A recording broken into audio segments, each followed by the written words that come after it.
ఒక 25 days back వరకు కూడా నెయ్యితో ట్రెడిషనల్ పద్ధతిలో మాయిశ్చరైజర్ని తయారు చేసే వీడియోస్ బాగా వైరల్ అయ్యాయి కదా. ఆ వీడియోనే ఈరోజు నేను ట్రై చేశాను. ఎందుకు అంటే మాకు పోలన్ అలర్జీ వచ్చి ఫేస్ పైన చేతుల పైన దద్దుర్లాగా వచ్చేసి బాగా దురదలు వచ్చేసాయి. దానికి కొబ్బరి నూనె హాతకర్పూరం బాగా వర్క్ చేసింది. అంటే రెండు కలిపి రాసుకుంటే దద్దుర్లు తగ్గాయి, దురదలు కూడా తగ్గాయి. కానీ హాతకర్పూరం వల్ల నా బాడీ అంతా కూడా కంప్లీట్గా డ్రై అయిపోయింది. నాది డ్రై స్కిన్ అవ్వడం వల్ల ఈ మాయిశ్చరైజర్ వర్క్ అవుతుందేమో నేను ట్రై చేశాను. మంచిగానే రిజల్ట్స్ కనిపించాయి నాకు. కానీ చిన్న ట్విస్ట్తో చెప్తున్నాను. నేను 1 స్పూన్ గ్రేట్ చేసిన బీట్రూట్ జ్యూస్ యాడ్ చేశాను. ఫేస్కి, హ్యాండ్స్కి, లిప్స్కి కూడా యూస్ చేస్తున్నాను. Again it depends upon your body and skin type.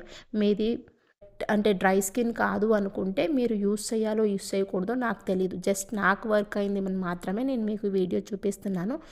మీరు ట్రై చేసే ముందు అన్నీ చెక్ చేసుకుని ట్రై చేయండి. Thanks for watching.